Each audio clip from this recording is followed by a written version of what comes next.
Bueno, nos tocó terminar abruptamente la otra clase porque eh, me tocó hacer unos cambios, pero vamos a continuar ahorita con las neoplasias con sus respectivas diferenciaciones, ¿verdad?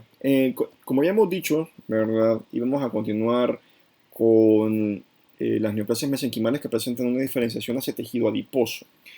En este caso, pues tenemos como mayor representante el lipoma, obviamente, como su mismo nombre lo implica, ¿no? Una neoplasia mesenquimal benigna derivada de tejido adiposo. Característicamente va a ser un tejido adiposo maduro, ¿verdad? Estos tumores presentan un amplio rango de edad y son los tumores más comunes que podemos encontrar entre 40 y 60 años, aunque los podemos encontrar virtualmente casi que cualquier edad. Son muy comunes, los podemos encontrar de localización superficial en espalda, hombros, cuello, abdomen, localización profunda en tórax, mediastino, pelvis y retroperitoneo, que como habíamos dicho, cuando tenemos en localizaciones profundas, pues pensemos mal, ¿verdad? Pero pues bueno, si pensamos mal, pero resulta que es algo benigno, pues bien por el paciente, ¿verdad? Como es una neoplasia benigna, la decisión quirúrgica es generalmente curativa y ya no requiere nada más. Y usualmente se va a presentar como una masa única, indolora, y en raras ocasiones, un 5%, puede ser múltiple, como en una lipomatosis, ¿verdad? Hay variantes de los lipomas, ¿verdad? Tenemos esta que sería una clásica, en la que yo básicamente lo que voy a encontrar es tejido adiposo maduro, ¿verdad? Como podemos observar acá, vemos una vacuola lipídica única que me va a empujar el núcleo hacia un costado, como aquí, o aquí, o aquí, o aquí, ¿verdad? Luego tenemos, por ejemplo, variantes, dependiendo, por ejemplo, de a qué se asocien. En este ejemplo que tenemos acá, ¿verdad? Acá tenemos el tejido adiposo que está creciendo entre las fibras de músculo estriado. Eso es un lipoma intramuscular, por ejemplo. Eh, Luego tenemos las variantes malignas. Bueno, la variante maligna. Tenemos entonces el caso del liposarcoma. El liposarcoma, como su mismo nombre implica, es una neoplasia mesenquimal maligna invasiva que se encuentra constituida por adipocitos atípicos, ¿verdad? Y que puede presentar, bueno, o sea, puede presentar adipocitos atípicos o en dadas ocasiones eh, es únicamente necesaria la demostración de la atipia nuclear en los adipocitos y o en células estromales, ¿verdad? Acá tenemos variantes como el más común y el mejor de todos, podríamos decirlo, de los liposarcomas, el liposarcoma bien diferenciado o también conocido como tumor lipomatoso atípico. Esta es la forma más común en un 40 a 45% de los casos. Usualmente lo vamos a encontrar en adultos de mediana edad a adultos mayores y tiende a medir más de 5 centímetros.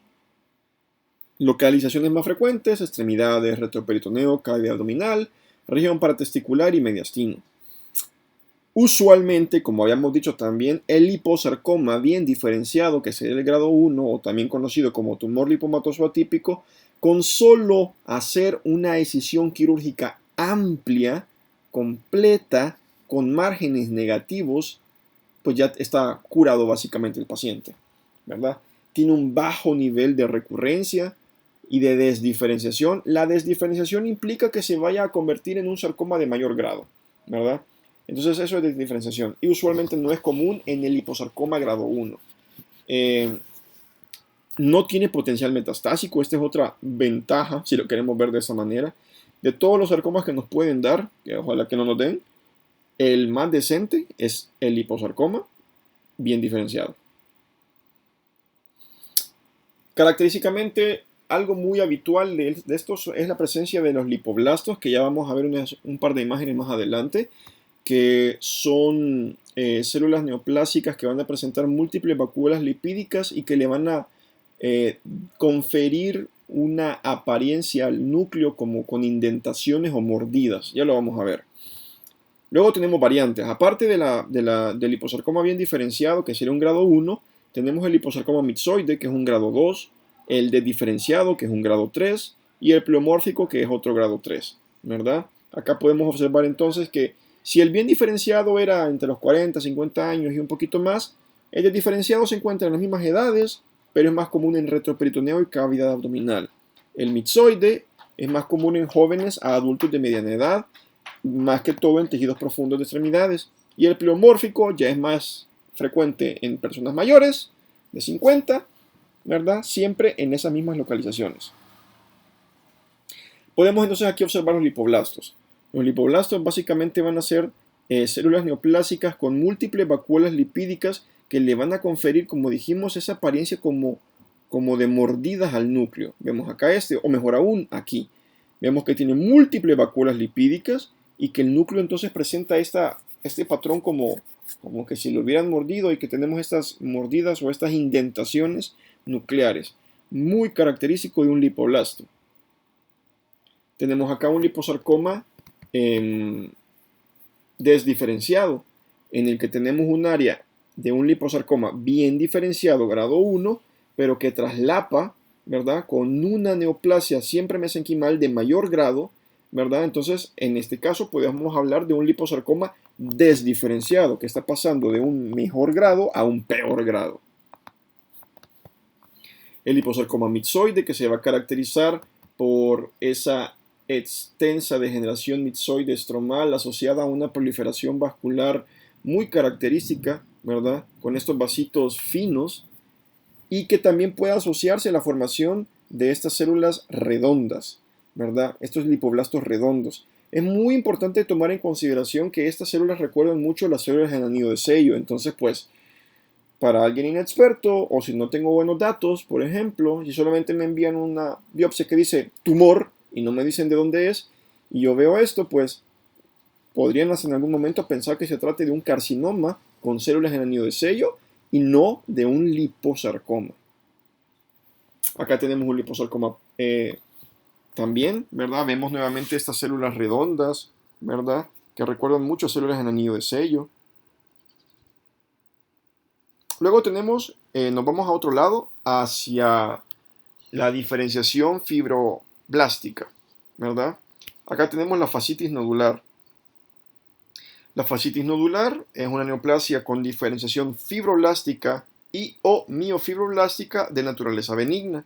Usualmente esta es una lesión autolimitada que se va a caracterizar en la gran mayoría de los casos por una fusión de genes USP6 con el MYH9, ¿verdad? Es más común en edades tempranas de adultos jóvenes, 20-40 años, en extremidades, troncos, cabeza, cuello.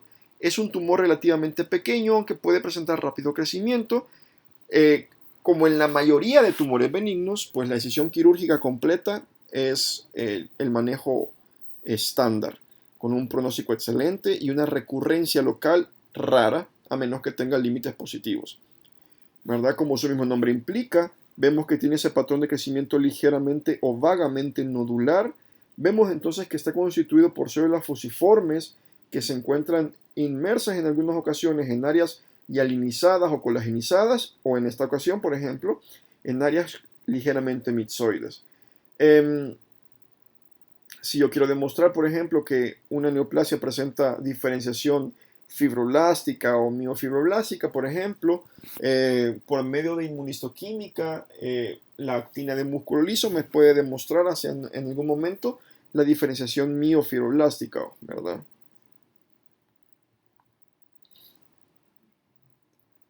Luego tenemos la fibromatosis. La fibromatosis es una proliferación fibroblástica localmente infiltrativa, pero no metastatizante, que surge de la aponeurosis de manos, ¿verdad?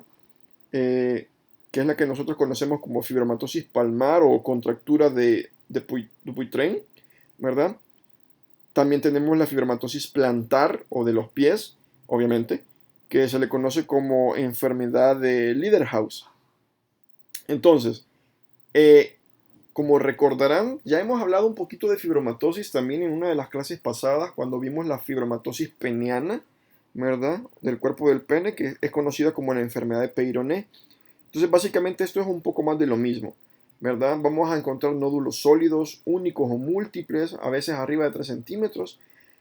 Igual, la decisión quirúrgica completa va a ser el tratamiento de elección, ¿verdad? Tiene un buen pronóstico, pero a diferencia de la neoplasia anterior, esta sí presenta una tasa de recurrencia un poco más alta. Obviamente, para esa razón, pues es necesario dejar una realizar una cirugía con una incisión quirúrgica completa que presente márgenes quirúrgicos amplios, negativos obviamente. Acá tenemos entonces esta fibromatosis palmar, ¿verdad? Que histológicamente se va a encontrar constituida por células fusiformes dispuestas en enlaces irregulares, ¿verdad? Con grados variables de colagenización estromal.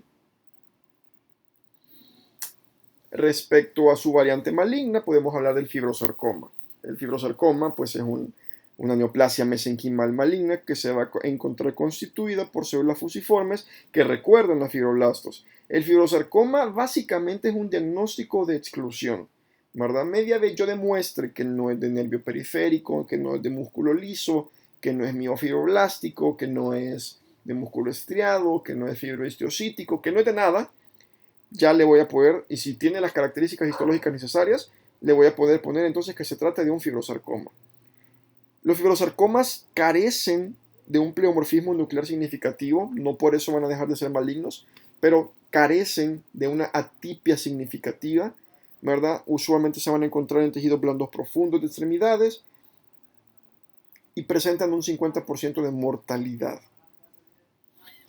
Los fibrosarcomas son los que con mayor frecuencia van a presentar este patrón en espina de pescado, ¿verdad? Vemos esta zona ligeramente más celular, central, que me puede recordar como a esa línea central o esa columna, ¿verdad? Del pescado, y hacia afuera van saliendo, ¿verdad? Hacia la periferia, las como espigas, o en este caso espinas del pescado, ¿verdad? Patología requiere mucha imaginación, pero pues para fines prácticos, insisto, si yo tengo ese patrón como en espina de pescado y demuestro que no hay una diferenciación hacia nada específico, pues en ese momento le voy a poner fibrosarcoma.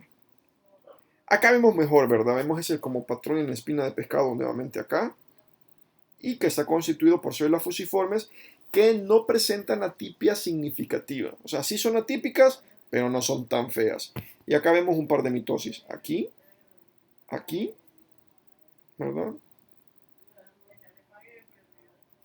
Pasamos hacia las neoplasias con diferenciación fibrohistiocítica. El máximo representante, que es una neoplasia relativamente común, el histiocitoma fibroso benigno, ¿verdad? Corresponde a una proliferación benigna, limitada, de células fibroblásticas e histiocíticas que usualmente voy a encontrar a nivel de la dermis. Se ve en todas las edades, pero es más común en adultos jóvenes, típicamente en extremidades distales, pero virtualmente pueden aparecer en cualquier parte del cuerpo. Se van a presentar como nódulos o pápulas subcutáneas firmes, aisladas, que miden usualmente menos de 1 centímetro y que con la escisión quirúrgica completa, pues ya lo tienen curado al paciente usualmente. De esta manera, pues presentan un excelente pronóstico en la gran mayoría de los casos.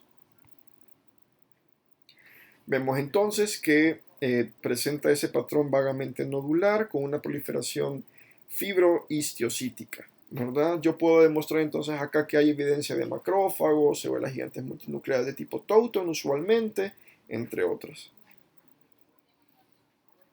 Vemos que va a presentar característicamente ese patrón como arremolinado de sus células fusiformes, ¿verdad? Igual acá, o en algunas ocasiones como este de aquí, un poquito más epitelioide. Ahora, antes de pasar a la siguiente, existe el término histocitoma fibroso maligno, pero como les dije, en la actualidad ya se le denomina sarcoma pleomórfico indiferenciado. Y pues este tumor maligno prefiere ahora estudiarse en una nueva categoría, ya no en la diferenciación fibrohistocítica, sino que en los de diferenciación incierta o desdiferenciados. Ahora sí, pasamos al componente estriado.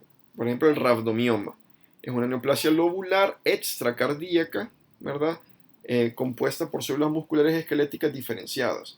Tenemos variantes, ¿verdad? Del adulto, fetal, genital y cardíaca, ¿verdad? Dependiendo de su localización. Puede encontrarse predominantemente en cabeza y cuello, y pueden presentarse como una masa solitaria, indolora, de lento crecimiento, ¿verdad? Que es más común encontrar a nivel del sexo masculino. Histológicamente va a ser constituida por células musculares estriadas bien diferenciadas, ¿verdad? Y su contraparte maligna es el rhabdomiosarcoma. El rhabdomiosarcoma es una neoplasia mesenquimal maligna invasiva que puede, bueno, mejor dicho, que debe presentar algún tipo de diferenciación hacia músculo estriado. Ahora, aquí sí es muy importante la edad de nuestro paciente porque se va a correlacionar muy bien con la histología que estemos observando. Por ejemplo, el rhabdomiosarcoma embrionario, que corresponde a un 60-70% de los rhabdomiosarcomas, la mayoría se encuentran en la primera década de la vida, es decir, antes de los 10 años de edad se diagnostican usualmente estos sarcomas, más que todo en cabeza y cuello o en el sistema urogenital. De hecho, cuando suceden a nivel genital, por ejemplo, en los genitales externos de las niñas, es que reciben otro nombre, que es el rhabdomyosarcoma botrioides. Usualmente este embrionario, a pesar de que es poco diferenciado y se encuentra constituido por células pequeñas, redondas y azules, pues puede tener un relativamente mejor pronóstico que el subsiguiente hermano, que es el rhabdomyosarcoma alveolar. Como su mismo nombre implica, el alveolar va a caracterizarse porque va a presentar ese patrón de crecimiento que recuerda a los alvéolos pulmonares. Es más que todo observado en pacientes de la segunda década de la vida a tercera, ¿verdad? Frecuente en tejidos blandos profundos y para cuando se diagnostica ya está en estadios avanzados de la presentación. Tenemos también rhabdomyosarcoma de la fusiforme, que no es tan común, ¿verdad? El esclerosante, que se ve más que todo en la cuarta década de la vida. Y finalmente el pleomórfico, que es casi exclusivo de personas arriba de la quinta década de la vida. Vemos entonces, por ejemplo, este rhabdomyosarcoma que se encuentra constituido exclusivamente por células pequeñas, redondas y azules. Por ejemplo, nos puede recordar mucho un sarcoma de Ewing. Para eso entonces me va a servir la inmuno. Si en el sarcoma de Ewing me marcaba, por ejemplo, el CD99, aquí el rhabdomyosarcoma me puede marcar marcadores que sean específicos de musculatura y de músculo estriado específicamente. Una desmina, por ejemplo, una miogenina o, por ejemplo, un mio de 1. Vemos aquí a mayor aumento,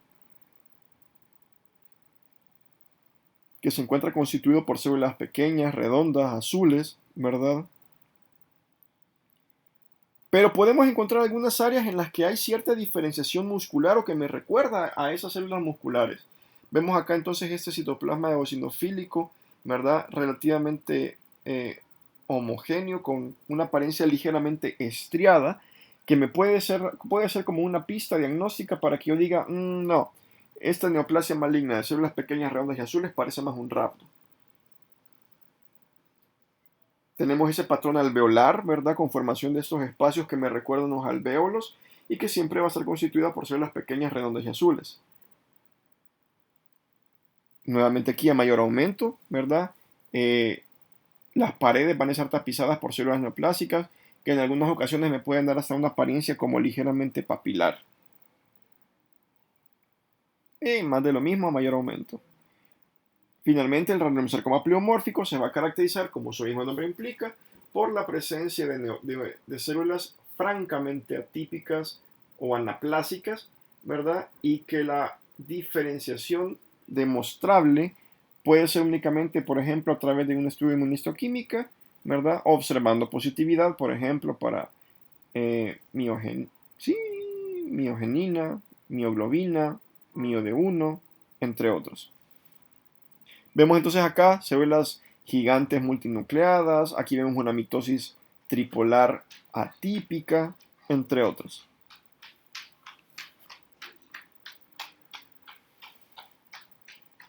Cuando un rhabdomyosarcoma pleomórfico, por ejemplo, presenta la presencia de estas células con citoplasma intensamente eosinofílico, que pues en el ámbito de patología se les conocen como células rhabdoides por esa apariencia como en renacuajos, perdón, se le denomina células en renacuajo o en raqueta porque tienen esa apariencia como renacuajos, pero realmente son células rhabdoides, pues podemos sugerir con mayor fortaleza que se trate de un rhabdomyosarcoma. Pasamos a la musculatura lisa, ¿verdad? El leiomioma, otra neoplasia muy común, pero más que todo en el sexo femenino, en el útero. Cuarta, sexta década de la vida, ¿verdad? Fuertemente predominancia en el sexo femenino, más que todo a nivel del útero, ¿verdad? Son neoplasias bien circunscritas, de color blanco, consistencia firme y aspecto arremolinado, que van a oscilar con sus medidas entre bajas, hasta de 0.5 centímetros o menos, hasta muy grandes, con más de 20 centímetros. Como ya hemos dicho, es mucho más común encontrarlo a nivel del cuerpo uterino, por ejemplo.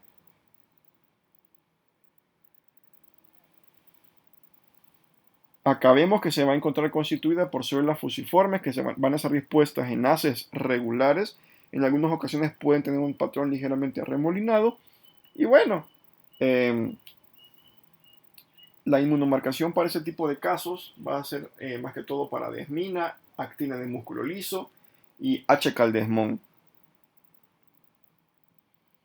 El leiomyosarcoma, su contraparte, es una neoplasia mesenquimal maligna compuesta básicamente por células que demuestran verdadera diferenciación muscular lisa, ¿verdad? Van a ser células atípicas, pleomórficas, puede haber asociación con necrosis, con hemorragia, pero lo importante va a ser demostrar que esas células fusiformes presenten algún grado de diferenciación muscular lisa. Y acá lo tenemos. Si comparamos con las imágenes anteriores, podemos observar que en este caso las atipias son muy marcadas, a pesar de que siempre son células fusiformes con formación de estructuras de aspecto en espigas o en haces, ¿verdad? O bandas, pero las atipias son muy marcadas, entonces pues preferible dejarlo mejor como un leiomyosarcoma. Claro, hay que también tomar en consideración aquí el contenido mitóxico porque eso es muy importante. A la hora de hacer el diagnóstico diferencial entre un leiomioma y un leiomyosarcoma. Luego pasamos a diferenciación hacia nervio periférico, ¿verdad? Acá tenemos entonces que el neuroma traumático, como su mismo nombre implica, va a ser secundario a un tipo de lesión específica. Están entredichos si el neuroma traumático verdaderamente es una neoplasia, ¿verdad? O si solamente es una proliferación no neoplásica exuberante que es de un nervio y que ocurre posterior a un daño o a una cirugía cercana a ese nervio. Se va a presentar como un nódulo firme, usualmente no es doloroso, pero puede serlo, ¿verdad? Y se va a encontrar constituida por una proliferación al azar de fascículos nerviosos que van a incluir axones con sus vainas de mielina, células de Schwann y fibroblastos. Vemos entonces acá ese patrón tan característico de los neuromas traumáticos. Vemos que todo esto a, van a corresponder perdón, se me fue, a los fascículos nerviosos que están proliferando o se ven como hiperplásicos y se ven rodeados por estos haces de colágeno. Si yo quiero demostrar que esto es una neoplasia derivada de tejido nervioso, pues puedo dejar un S100, por ejemplo, una proteína S100. Siempre respecto a las neoplasias mesenquimales benignas, con origen o con diferenciación nerviosa, tenemos el neurofibroma, un tumor benigno que deriva también en el nervio periférico y se encuentra constituido por células de Schwann, fibroblastos, células perineurales, entre otras.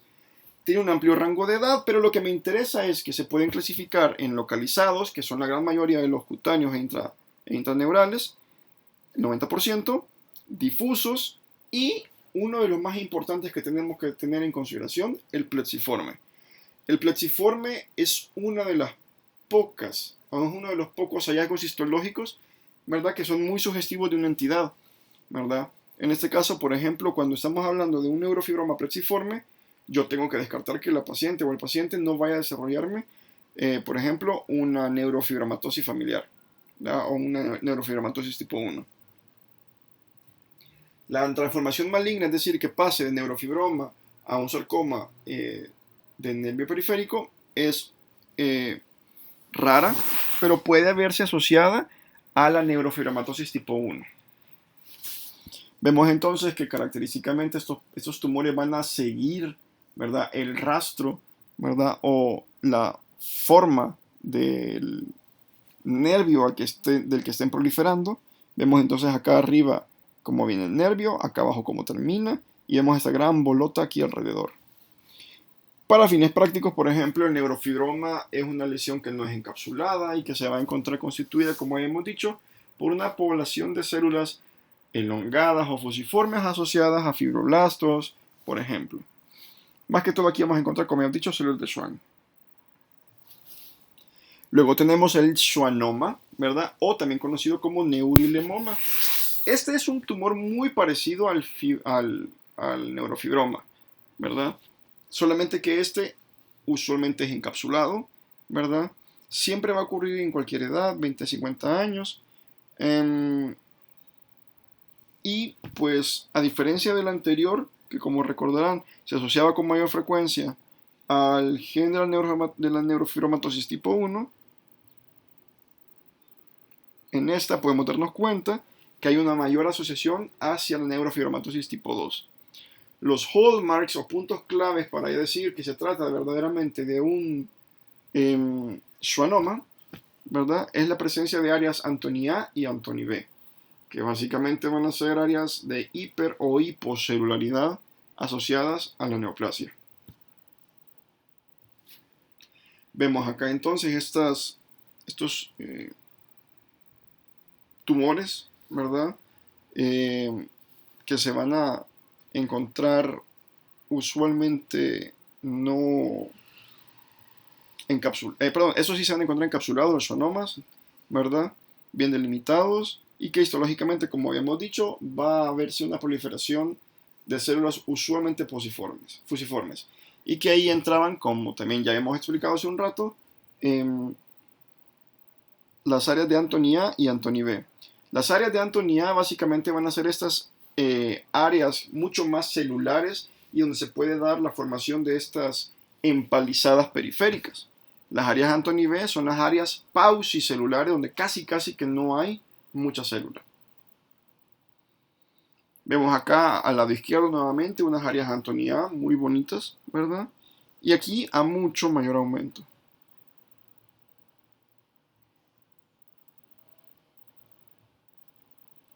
Luego vamos a pasar al tumor maligno de vaina nerviosa periférica, que vendría siendo entonces la contraparte maligna de los tumores de nervio periférico, ¿verdad? El schwannoma y el neurofibroma. El tumor maligno de vaina nerviosa periférica es un tumor mesenquimal maligno invasivo que va a demostrar evidencia de diferenciación celular hacia el nervio periférico, mayormente schwanniana, ¿verdad? Es rarísimo, 5% de los sarcomas. La gran mayoría se asocian a neurofibromatosis tipo 1, ¿verdad? El grupo etario entre los 20 y 50 años es más común en extremidades, tronco, cabeza, cuello. Tienen una alta tasa de recurrencia, hasta en un 40% de los casos, y una aún mucho mayor tasa de metástasis. Acá podemos observar entonces estas lesiones, ¿verdad? Muy características de la neurofibromatosis. La neurofibromatosis, como probablemente van a ir a leer y después sabrán, ¿verdad? Es un tipo de enfermedad hereditaria en la que vamos a encontrar alteraciones como lo son tumores, como lo son los neurofibromas, ¿verdad? Podemos encontrar manchas café color con leche que son también muy características. Y bueno, los neurofibromas y en general el tumor maligno de vaina nerviosa periférica que se desarrolle, por ejemplo, de acá, regularmente sigue los patrones, o mejor dicho, sigue la trayectoria de los nervios, ¿verdad?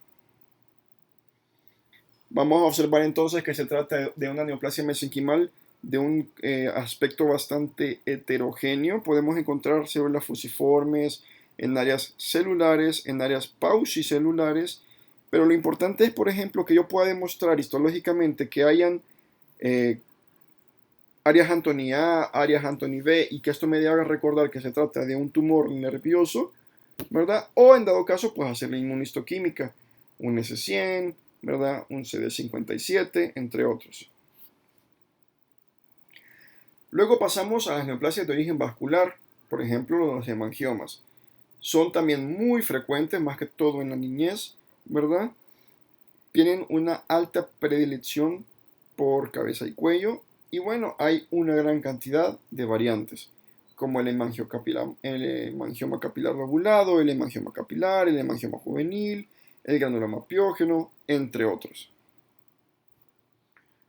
Va a depender mucho de la edad para ver, por ejemplo, ciertos tipos de lesiones que no son más frecuentes ya después en edades más avanzadas. Acá tenemos un hemangioma que ha surgido en el hombro y que histológicamente va a estar constituido por una infinidad de vasos sanguíneos que característicamente no presentan atipias, ¿verdad? Ni nada.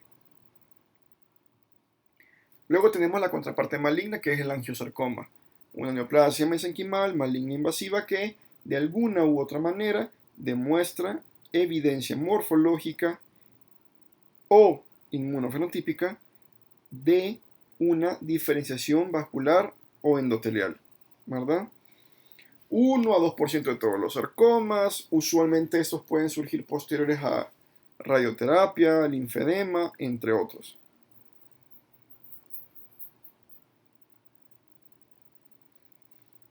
Vemos acá entonces en esta imagen histológica del angiosarcoma cómo hay formación de estos amplios canales vasculares, ¿verdad? Vemos un poquito de sangre metida adentro.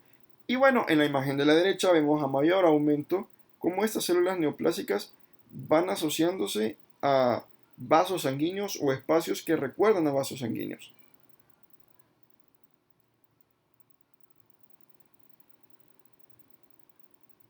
Vemos también acá que, por ejemplo, este de acá recuerda mucho a la formación de un granuloma. Si yo vengo y le hago la inmuno y demuestro que es positivo, por ejemplo, para CD31, CD34, factor 8, pues obviamente se trataría de un angiosarcoma, pero una variante epitelioide.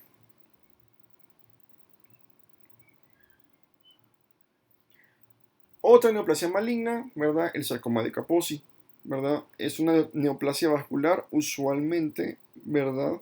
De bajo grado, causado por el virus del herpes humano tipo 8. Lo podemos encontrar en piel, mucosa, ganglios, otros órganos y las principales variantes van a ser la clásica, la africana o endémica, la iatrogénica y la asociada a VIH.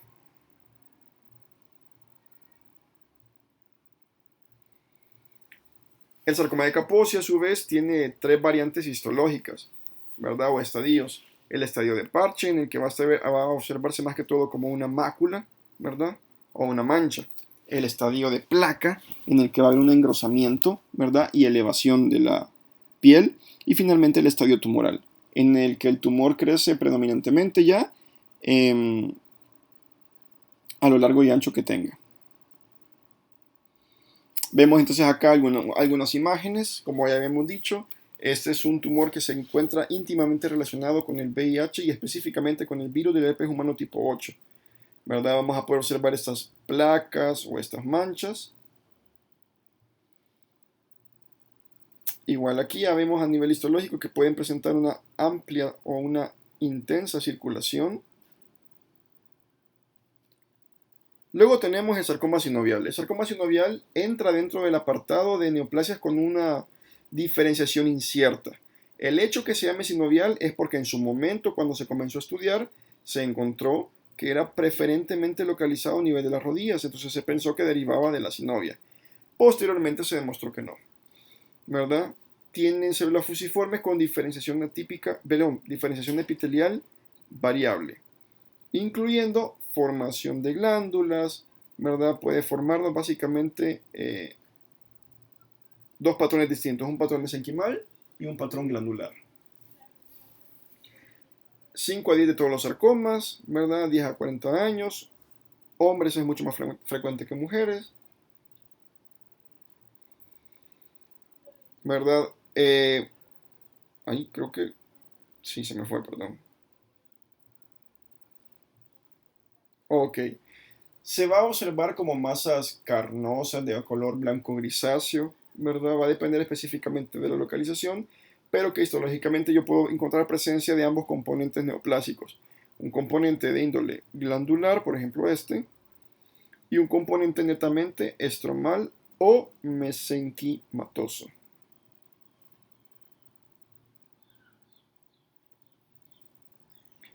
Finalmente tenemos el sarcoma pleomórfico indiferenciado, que como les había dicho, este es como el cajón o la canasta, la vía final común de cualquier otro sarcoma, ¿verdad? Si yo dejo que un liposarcoma, que un radiomiosarcoma continúe su curso natural de la enfermedad y yo no le hago nada, va a terminar probablemente convirtiéndose en esto.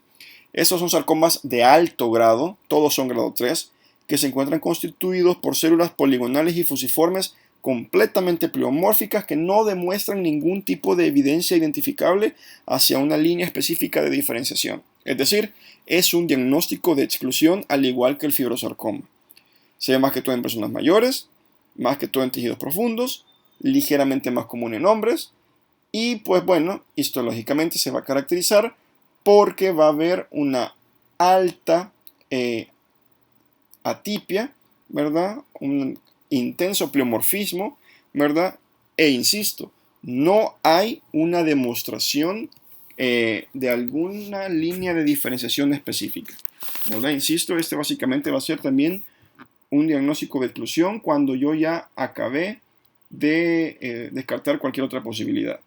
Y bueno, creo que terminamos ahí, nos quedamos hasta esa fue la última, ¿verdad?